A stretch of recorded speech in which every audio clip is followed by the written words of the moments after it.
Bom dia, estamos realizando mais uma edição do programa Diálogo Teológico.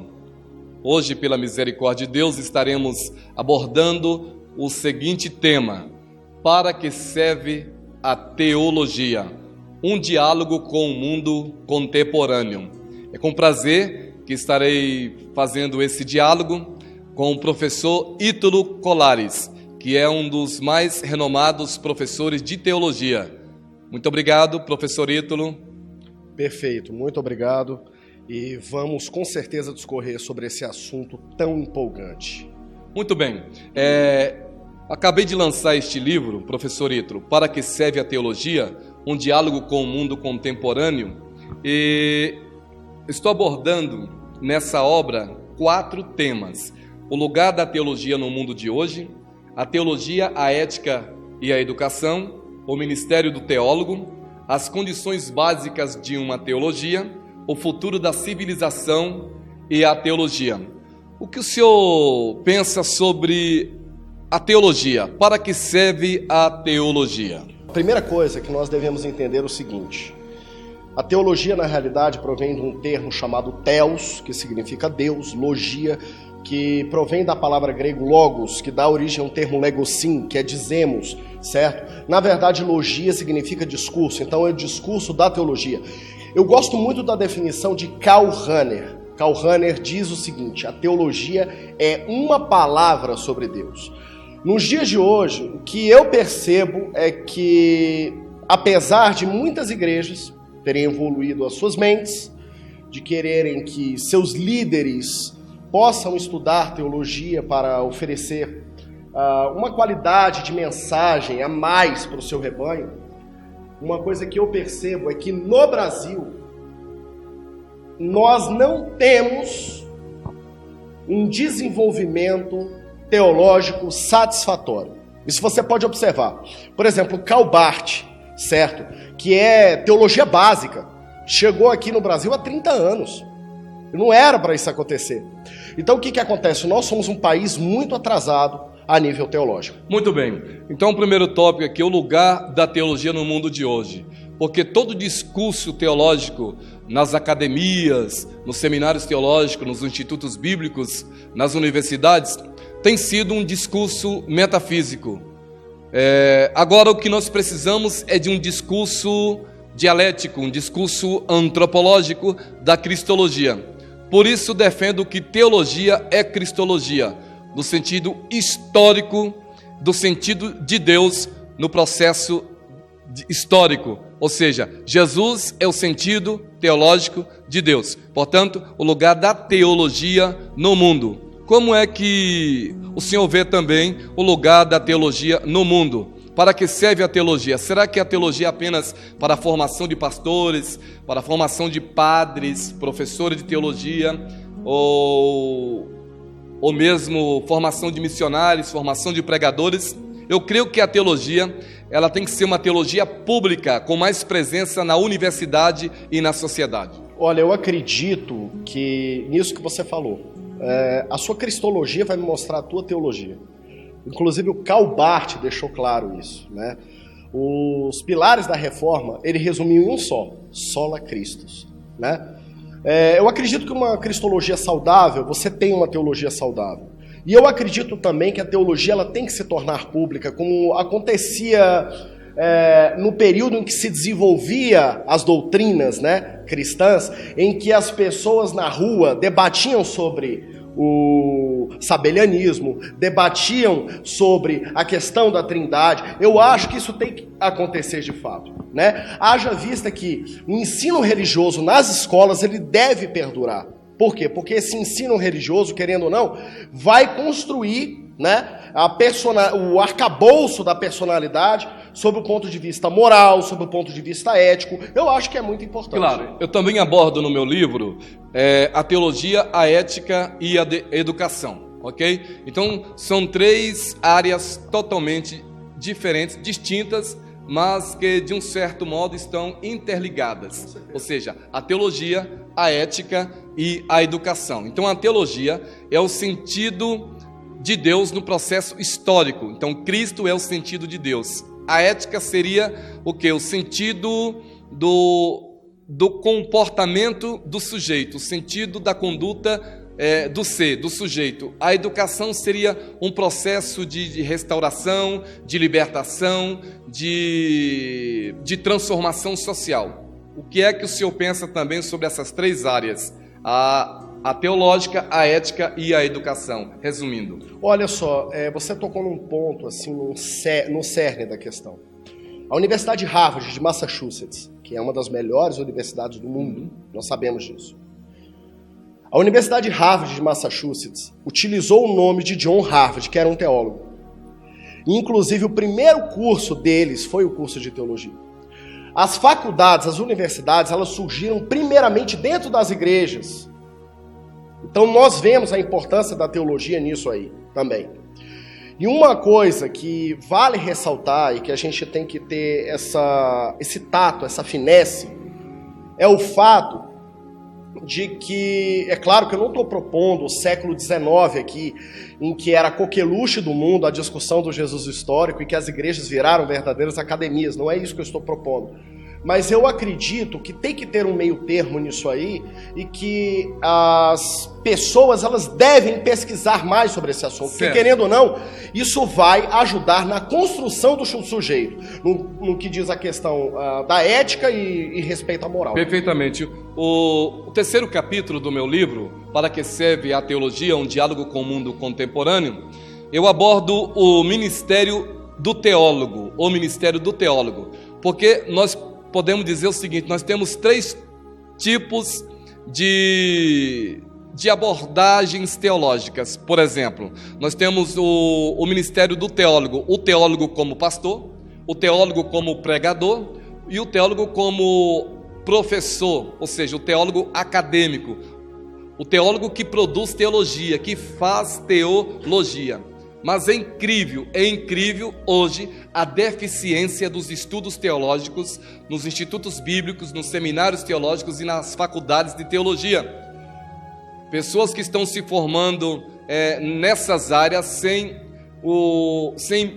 a mínima competência metodológica e epistemológica. Portanto, aqui eu falo sobre o ministério do teólogo, que tem que ser um ministério não apenas um ministério querigmático, pastoral, acadêmico, mas também um ministério social, ético, humano acima de tudo. O que o senhor pensa?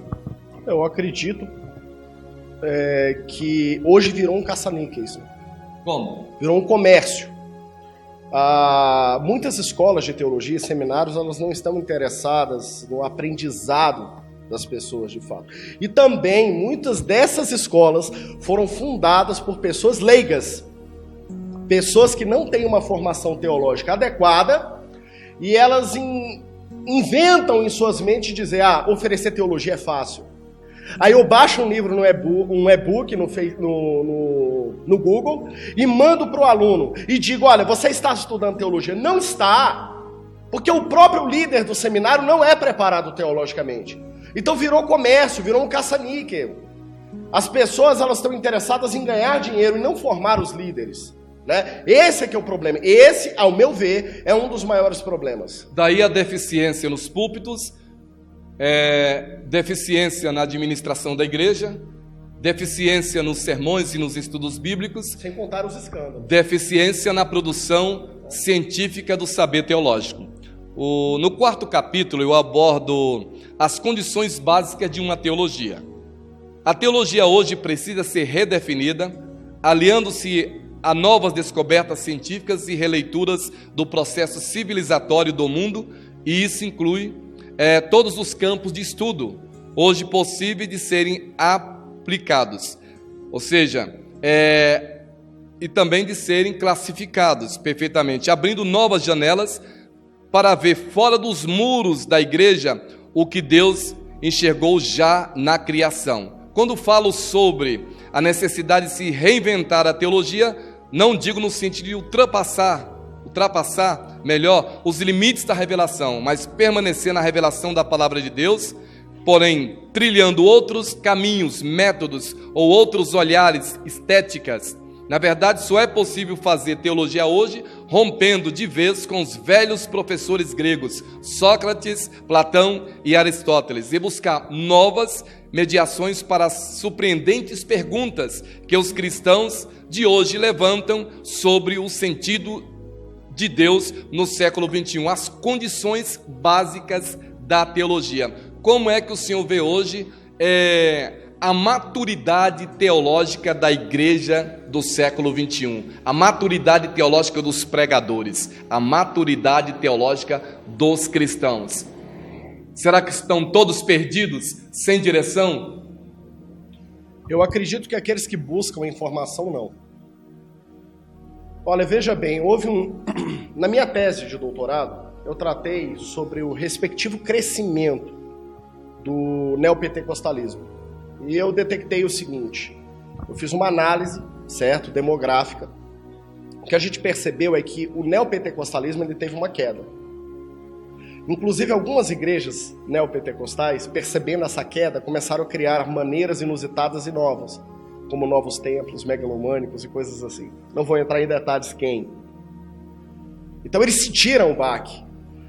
Aqueles que buscam, que querem buscar a informação, eles estão buscando. Só que são lobos solitários. São lobos solitários, porque a igreja em si, em particular, os próprios líderes, muitas dessas igrejas querem botar uma venda nos olhos dos cristãos. E eles criam verdadeiros cultos psicoterapêuticos e megalomânicos, oferecendo riqueza, poder. Cultos de autoajuda. Exato. Teologia na realidade, da uma autoajuda. Na realidade. E não é muito diferente do que se fazia no paganismo, em que você se lancetava com facas, esperando, na realidade, chuva para que viesse uma colheita, né? Baal fazia-se isso. Então não é muito diferente, né? Hoje a igreja ela está paganizada. Ela está paganizada, né? Você falou e mencionou aí sobre a questão do rompimento com os gregos. Eu acredito que isso é bastante pertinente. O próprio Karl Barth também, ele falou que a teologia tinha que andar desassociada totalmente da filosofia. Perfeitamente. E a última pergunta que surge, professor, aliás, a última abordagem que eu menciono no meu livro, que é o futuro da civilização e da teologia. Mas eu quero mesmo discutir aqui, dialogar com o senhor, sobre o futuro da igreja, porque o futuro da igreja dependerá do futuro dos pastores, do futuro dos teólogos, porque hoje nós temos dois tipos de igreja. Nós temos uma igreja que pensa e temos uma igreja que tem fome. Temos uma igreja que pensa, uma igreja que tem cérebro, uma igreja que tem mente e uma igreja que só tem estômago. Uma igreja que só tem barriga, uma igreja que tem fome, que é a igreja da teologia da prosperidade. Porque o que as pessoas hoje estão buscando? As pessoas estão buscando o quê? Sobrevivência, aquela questão dos instintos em Freud, não é? Vida e morte, ou seja, Eros e Thanatos. A pirâmide de Maslow, que fala do desenvolvimento mental que uma pessoa tem, quem está no topo que é exatamente. Nós queremos abordar a questão da reprodução, a questão da sobrevivência e do prazer. Isso que nós estamos abordando na concepção psicanalítica. Então, qual é o futuro dessa igreja brasileira? Uma igreja que não pensa, uma igreja que não tem cérebro, uma igreja que não tem mente. No sentido, claro, que nós temos igrejas pensantes, temos pastores pensantes, temos teólogos pensantes, mas temos um grupo que não quer pensar, um grupo que não quer ler, um grupo que não quer estudar, um grupo que não quer pesquisar e um grupo que não produz absolutamente nada. É o que chamo de cristianismo sem sentido, cristianismo sem valor, cristianismo sem Deus. O que você pensa?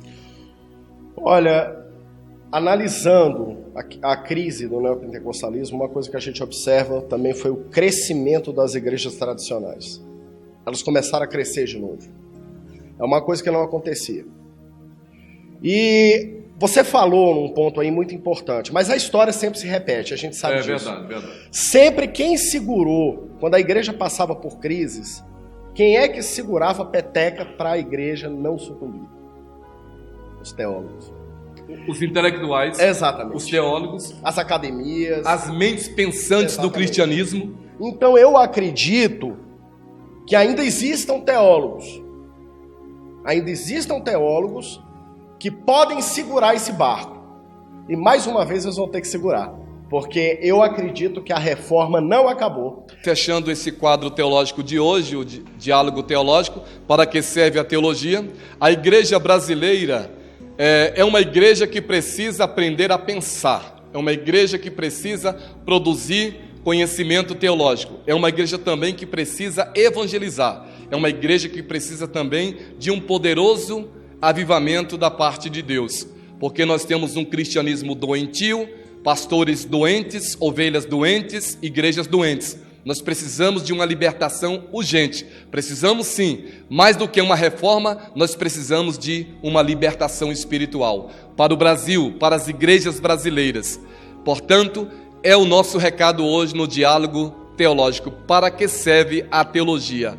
A teologia serve para glorificar a Deus, serve para evangelizar, serve para discipular e serve para transformar a sociedade através dos verdadeiros discípulos de Jesus Cristo. E você que está gostando dos nossos programas, atrás de nós tem a logomarca da nossa universidade nos Estados Unidos da América. Entre agora no site, não perca mais tempo. O que nós estamos mostrando aqui, Dr. Roberto, não é nem 1% do que você pode aprender dentro do nosso site. Então entre e se matricule agora, nós temos diversos programas, a universidade está devidamente registrada em Miami, reconhecida pelo Departamento de Educação da Flórida. EBWU, se matricule agora. Muito obrigado, Diálogo Teológico, professor Roberto dos Santos. Até o próximo sábado.